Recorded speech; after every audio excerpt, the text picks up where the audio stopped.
Ay, Diyos ko po mga kabayan, talagang malamig na talaga ang simoy ng kapaligiran. Yes, malamig na nga dito sa kabundukan mga kabayan. Plus, lumamig pa lalo dahil sa ulan. No, sabi ko nga, wala ng bagyo nung Sunday pa umalis. Pero nagpaiwan pa rin yung ulan mga kabayan. Pero ganun pa man mga kabayan, no, nung tag-init, Diyos ko, nagdasal tayo na sana ulanin tayo dahil may mga pananim na nag-aantay, dahil merong mga kababayan natin, mga katutubong ITAS na naka-ready na yung mga pananim nila para makapagtanim sila pagsapit ng tag-ulan. Pero mukhang sumubra ata ang ulan mga kabayan, nadagdagan pa ng bagyo. Sabi ko nga, wala tayong magagawa kung anong weather na ibibigay sa atin. Pasalamatan na lang talaga natin mga kabayan kasi nga hindi tayo may hawak sa mundo. Kaya kung ibigay man sa atin yung tag-ulan at init at may kasama pang bagyo, hala sige, ang magagawa natin, ipag-pray na lang natin at mag-ingat tayo. Siyempre, dahil busy nga tayo sa pagbibigay ng mga light materials para makabuo sila ng kanilang simpleng, disinting tahanan para sa mga bata na kawawa po mga kabayan, no, sa ating mga masisipag na mga kapatid dito sa kabundukan ng mga katutubong ITAS po mga kabayan. Kahit umulan, bumagyo, tuloy pa rin po tayo sa pagmonitor at pagbisita, pagkumusta sa ating mga minamahal sa buhay. Kaya nandito ako ngayon sa aking asawa ko dito sa bundok mga kabayan. Yes, may asawa ako dito sa bundok na masipag. No, sa kabila, mayroon din akong asawa. Lahat ng bundok po mga kabayan, mayroon akong asawa. Kahit saan ako magpunta, at least meron akong matutulugan at meron akong makakasama. So ngayon, ang pupuntahan natin, isa sa mga asawa ko dito sa bundok na masipag din po para sa kanyang pamilya at sa aming darating na supling. May supling na talaga. Hi! Hello, ahawa ko. O, di ba naka-smile na siya mga kabayan? Kasi narinig siguro niya ako. Kaya, inspired siya ngayon mga kabayan gumawa ng kubo. Kasi dalawa na ang kanyang asawa mga kabayan. Kung masipag siya ngayon, no, kung masipag siya noon, doble kayod, kailangan doble sipag niya ngayon. Dahil, meron na siyang dalawang asawa at magkakaroon na rin kami ng anak. Ah! Tumawa. Hello, ahawa ko. Diyos ko, kawawa naman yung ahawa ko mga kabayan. Parang hindi ko matake na kahit umuulan, grabe. Patuloy pa rin siya sa paggawa ng kanyang bahay kubo. Kaya sa gabi, dalawa din kami magpapasaya niya sa kanya. O, diba? Pinagpawisan ka na, ahawa ko. Halika nga dito muna. Upo ka muna dyan. Upo ka muna. Upo, ahawa ko. Pinagpawisan ka, may dala akong panyo. Pinagpawisan, may dala akong panyo. Ganyan ako kamahal. O ganyan kita kamahal, may panyo akong dala. Oh, diba? Oh, at least kahit papaano napagod sila mga kabayan, yung care natin at pagmamahal, nandoon pa din. Diba? Hindi yung napagod sila, hinahayaan lang natin. Aba, ay Kuya Ler, ang galing mo pala gumawa ng kubo. Ang tibay mga kabayan, no? Solid ah. Ang solid. Oh, I love you. Lalo ako napamahal sa'yo. No? Ang galing, oh. Tingnan niyo po. Halos pantay-pantay. Walang panukat. Tansya-tansyado lang po mga kabayan. Pero ang galing gumawa. Tika. Papasok ako. Pantay-pantay. No? Hindi siya baluktot, oh. Pero may baluktot. May ibang baluktot. Iba yung baluktot, hindi yung kahoy, mga kabayan. Oo nga, oh. Tinan mo, yung mga poste niya, mga kabayan. No? Ay, ang galing. Habang ako ay nagsasalita, habang ako ay may ginagawa, mga kabayan, tinitinan ko yung ginawa ni Kuya Ler. Ang galing mo palang gumawa. Ayan, oh, ang tibay. Grabe. O, di ba po mga kabayan? Alam niyo po, no?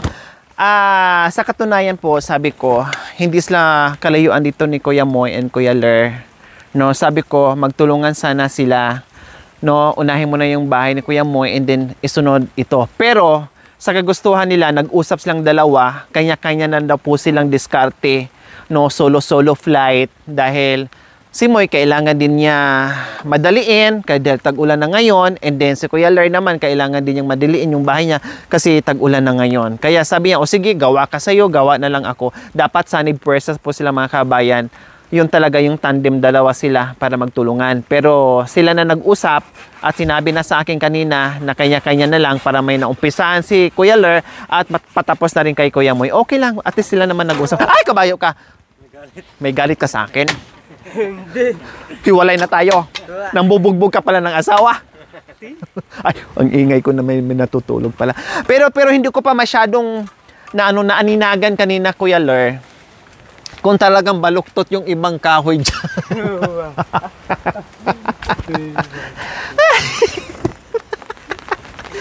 Ay, Jessica.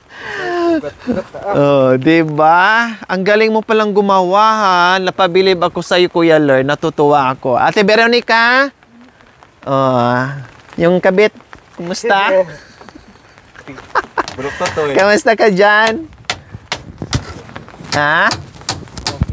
Okay lang. Yung bata, ha, lalayan mo kasi maingay dito na mo. Nagpopokpok si Kuya Ler. Hindi naman umiiyak yung baby mo. Very good. Hindi siya nagugulat. Hindi naman. Okay, sige. Kunting tiis lang, baby ko, matatapos na rin ang bahay mo. O, tama. Itong ginawa ni Kuya Ler, mga kabayan. Hi! Hello, Ate Veronica. Hello, baby boy. Oh, wow! Meron kayong sayote. Saan to galing? Sa bundok? Oh, mayroon silang sayote, oh. May maliliit. Siguro native to, mga kabayan. Ayan, oh. May maliliit. Ano to, Ate Veronica? Himughat mo or herbal? Herbal po. Para sa binat or sa bagong panganak? O, tama yan. Kasi dati ako ganun din. Umiinom din ako pag bagong panganak. Umiinom din ako sa mga herbal. Para napatitig kayo sa akin nung sabi ko na ako yun nung nanganak. Para hindi kayo maniniwala. Naniniwala ba kayo? Nanganganak ako? Ha?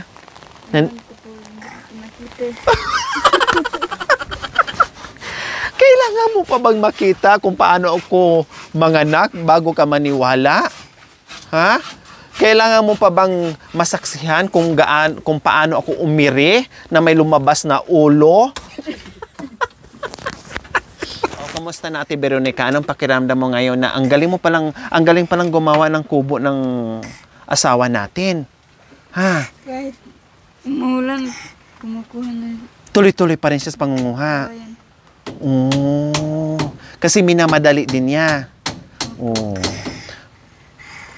Tama lang na madaliin kasi ito, mga kabayan, kalalagay lang nito, siguro wala pang 2 linggo, ito na naman siya. Nung nandito tayo, nadatnan ko, bagong bihis yan. Ngayon, ganyan na naman. So, ganyan na mangyayari. So, malata na naman yan kasi tag-ulan ngayon. So, ano na namang mangyari dyan? Palitan na naman. Diba? Kaya, napaka-hassle po, mga kabayan. At baka mamaya, isa pa, mga kabayan, baka may ahas dyan na lulungga. Kasi madalas ang ahas nagtatago sa puno ng saging dahil malamig ang saging po, mga kabayan. Like nung nakaraan, namuntik na tayong makagat ng kobra. Saan ba tumakbo ang kobra? Doon sa puno ng saging. Doon sila nagtatago kasi malamig. Kaya nakakatakot sa mga bata. Dito pa sila kumakain at saka yung panganay dito nagtatambay, madalas dumididi. Kung merong malit na makamandag na ahas dyan, kahit maliit, basta makamandag, nakakamatsi din yun. Kundi delikado. Ito, mga goodbye na yan sila. Mga goodbye Philippines na yan sila, mga kabayan. Inaasikaso lang ni Kuya Ler yung extension para ma-proceed na niya itong main nila, yung kwarto, and then malagyan na nila ng bubong yan, mga kabayan. Diba? So, okay. So, tuloy-tuloy si Kuya Ler sa paggagawa ng kubo, no? At tama lang yung desisyon nila na magkanya-kanya na lang sa mga kabayan para kahit papaano ay makapag-umpisa na po sila habang inuulan tayo para mahabol po nila bawat isa sa kanila. Okay, so... Eller, anong ibububog mo dito? Ito po, ililipat ko po. Yung yero, ilagay ko po dyan. Okay. So itong mga kugon, ililipat mo dito. And then dito muna sila matutulog temporary. Tapos, pag binaklas Hindi mo po, yan. Ito yung mauna po. Unahin mo to. Okay, tama. Very good. So unahin mo to. And then dito sila matutulog. Ililipat mo muna temporary. Dito po. Dito po matutulog. Paano pag matanggal to? Lagyan mo na ng yero. Matitira sa karto po dyan. Siyempre, matitira pa yung ano. Tapos man natanggal, ibalik mo din kaagad. Very good. So, ayan po mga kabayan, sabi ko kasi, Kuya Ler, bahala ka na diskarte. Pwede mo naman i-assist dyan yung kugon, kasi bago pa naman siya at makapal mo lang ng tulo, dito ka magyero sa kusina mo. Pero, sabi niya, ililipat na lang daw po niya yung kugon at dito na lang siya dito ang lagyan ng yero. Tama 'yon kasi dito sila magsasayang kusina mausukan, no? Magkakalawangin na naman. Kaya madali na lang kay Kuya Ler, no? Yung paglipat sa kugon mga kabayan, din after unahin niya dito sa kusina niya, lipat niya dito. Pag natapos, ito na naman, din bubungan niya ng yero para kahit papaano hindi mag-evacuate yung mag-ina, as is pa rin sila dyan sa kwarto kasi nga, mailalagay naman din niya kaagad yung yero. So, tama yung diskarte ni Kuya Ler, yung ginagawa niya na ilipat niya yung kugon dito mga kabayan. No, napakaganda yung pagkagawa. Pulido siya, no, na matibay po mga kabayan kahit hindi kumpleto sa kagamitan. Okay, sige. Sa susunod po mga kabayan, no, mayroon nakalimutan. Siyempre, pinaplansya natin, no, bagong ideas, no, at bagong bigayan ng mga light materials. Kung ano yung mga maliliit na kakulangan, madagdagan natin yan. O like for example po mga kabayan, namigay tayo ng mga light materials. Ano ba ang kulang doon? Buti lang may martilyo si Kuya Ler, no? Kahit papaano, dito sa kabundukan po mga kabayan, napapansin ko, meron naman din silang mga martilyo, mga lagari, na kahit papaano po mga kabayan. Kaya nga nabuo nila yung mga bahay nila kasi nga, meron silang pangpukpok mga lagari. So, pero, ang gagawin natin mga kabayan, baka magdagdag din tayo ng isang martilyo. Halimbawa, pag bigay tayo ng mga light materials. Kung sino yung pamilya na walang martilyo, walang lagari, sige, bibigyan natin, ipahasa na. Kasi mostly sa kanila, meron na po talaga. Pero kung yung wala, bibigyan natin para may magamit sila at hindi na sila manghiram at may gamit na rin sila lifetime na meron silang magagamit at ikumpuni nila doon sa bahay nilang kapag masira na. Okay? So, ganun po ang gagawin natin. And then, plus, idagdag na rin natin yung Bulkasil. No? Bulkasil na rin po mga kabayan. Idagdag na rin po natin yon kasi hindi maiwasan pag naglagay ng umbrella nails, no, ay magkakaroon ng leak, no, at sayang yung kahoy na may tagas na naman, may tumutulo na naman dahil sa pako, no, ng yero ay tatagas yung tubig ulan. Kaya magbigay din tayo ng Volcasil po mga kabayan. So yung mga simple na kailangan, kung ano yung mga kulang sa mga binibigay natin, sige, basta mga simple lang, no problem, idagdag po natin yan. No? Pinapaganda natin yung mga bagong ideas natin, yung mga suggestion ng ating mga viewers, why not, kung ikaganda naman ang ating mission, ay tinatanggap po natin at pasalamatan po natin yung kanilang mga suggestion. So bukod pa dyan mga kabayan, no, yung iba po ay mabigyan natin sila ng plywood, no. Ang plywood po mga kabayan, medyo hindi po talaga advisable. Para sa akin na, opinion ko lang, hindi siya advisable talaga. Kasi nga po, kailangan yan, yung mga flat, yung mga gandang mga dos por dos talaga, na naka-chainsaw talaga, yung maayos talaga, yung mga braces dyan sa paglagay ng kwarto, bago mo ilapat yung plywood.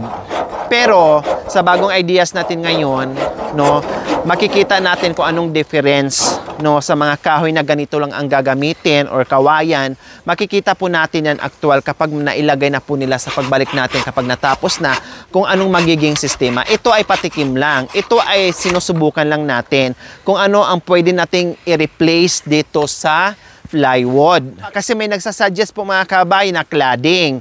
Okay, so ang cladding po mga kabayan, maganda din po siya tingnan kapag flat yung paglalagyan. Halimbawa, naka dos por dos din yung mga braces dyan mga kabayan, mga ilalagay na kahoy bago ilagay natin yung cladding saka plywood. So makikita natin yung difference. Kasi mga kabayan, ganito kasi ang ilalagay dyan sa kwarto. Yung mga kahoy-kahoy din. So, siyempre, ang kailangan nila ay maganda, malapat yung paglalagyan o pagkakabitan ng cladding at saka plywood po mga kabayan. Kasi kung hindi po siya flat, siyempre magbukol-bukol po yon, may wavy po yon. No, parang dagat na umaalon po mga kabayan, hindi sa flat. 'Di ba? So, ang mangyari sa bagong ideas po natin mga kabayan, so titingnan muna natin. Kasi subukan muna natin yung plywood and then magsubok din tayo ng cladding kung ano ba talaga ang sistema. Kung okay ba tingnan, maayos ba, no? So titingnan natin. Pero yung iba po mga kabayan ay sabi nila, no, katulad kay Nanay Latundan, sabi niya maganda daw gawin pang dingding is yung kawayan daw na dikit-dikit. Okay, sige, bahala ka.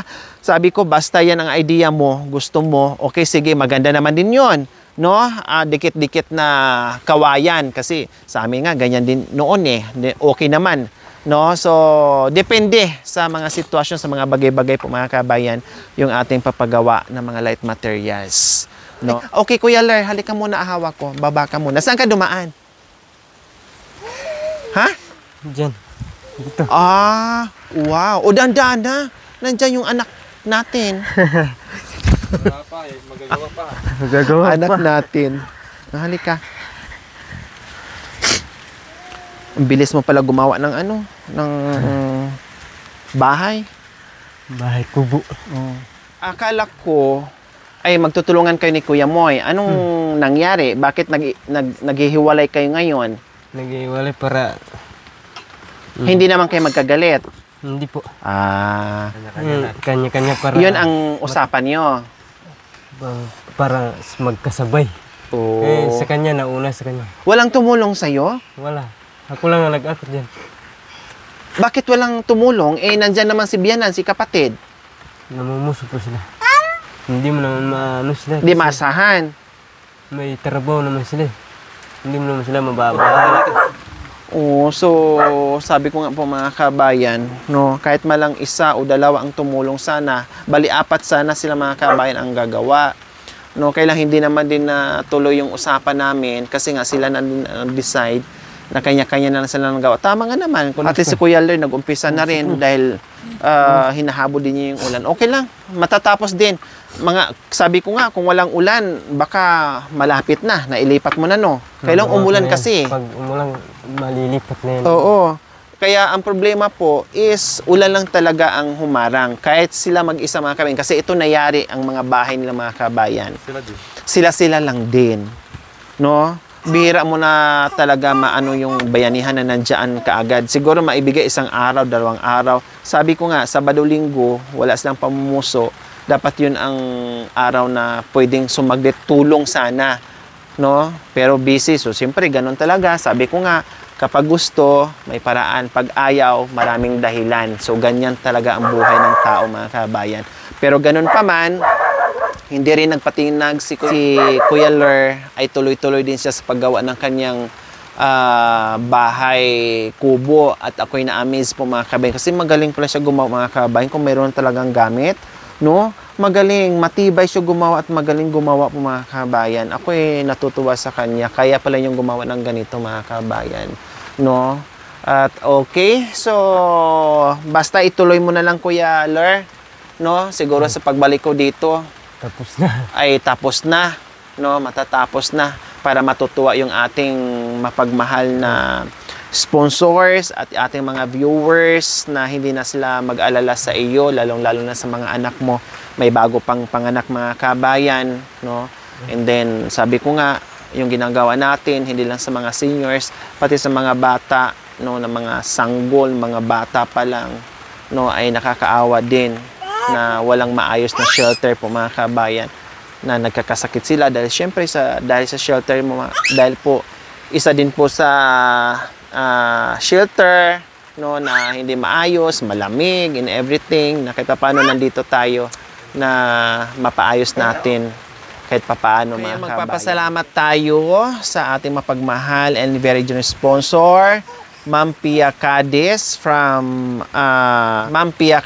from California, USA, and Ma'am Maria Corazon Argilis from Denmark po mga kabayan. Isa po kayo sa naging dahilan kung bakit magkaroon sila ng magandang simpleng bahay kubo po mga kabayan, at syempre sa ating walang sawang pagsuporta ng ating mga sponsors, yung ibang sponsors natin, no, yung ating mga viewers, YouTube members, no, yung ating mga followers. Maraming salamat po sa walang sawang panunood without skipping ads. Paki-share na rin po mga kabayan upang sa ganun mas spread out pa natin yung ating mga pabahay kubo po mga kabayan, na kahit papaano ay maraming makatikim sa bagong idea natin ngayon, no, para kahit papaano marami pa tayong mabigyan po mga kabayan. Lahat ay mabago yung mga tumutulong bahay po mga kabayan. Kasi kung malaking gastos po mga kabayan, ilan-ilan lang po yung bahay na mabibigyan natin. Plus, ang mahal ng materialis. Plus, hindi rin maakyat ng mga truck, no?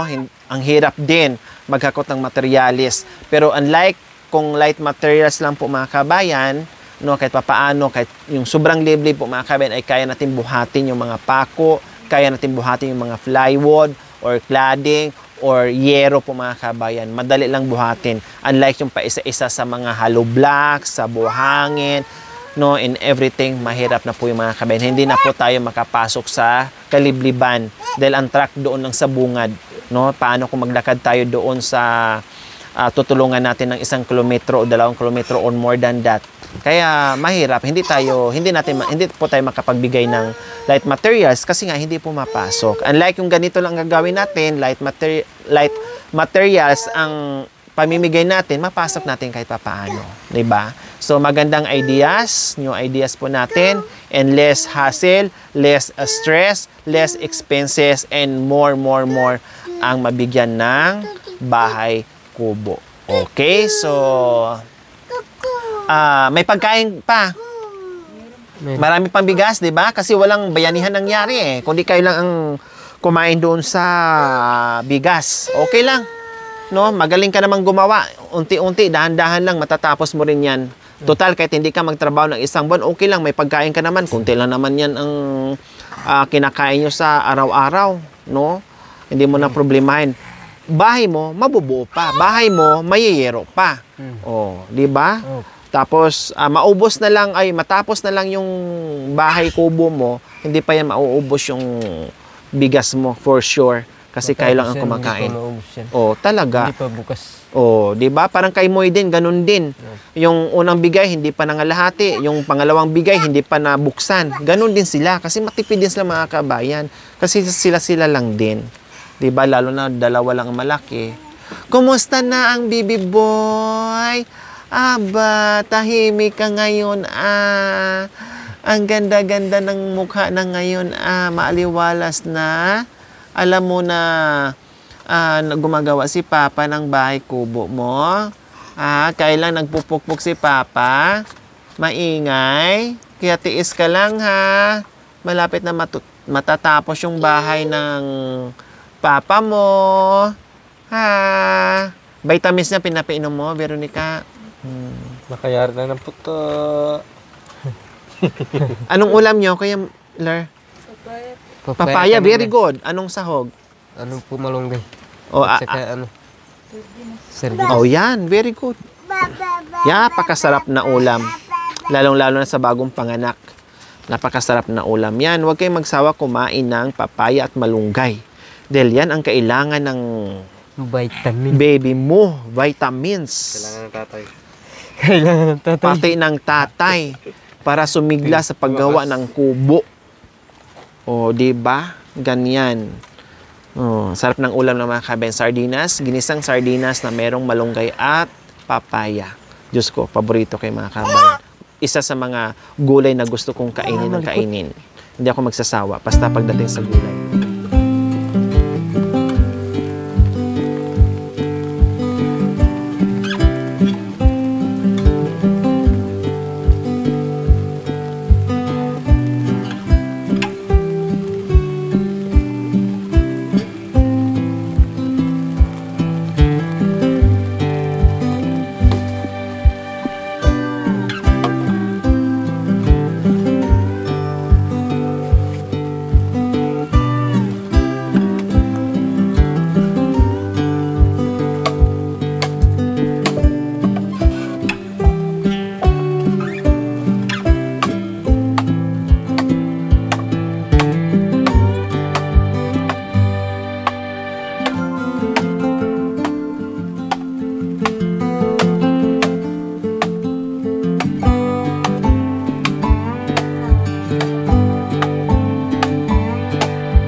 Thank you for watching. Don't forget to like, share, and subscribe.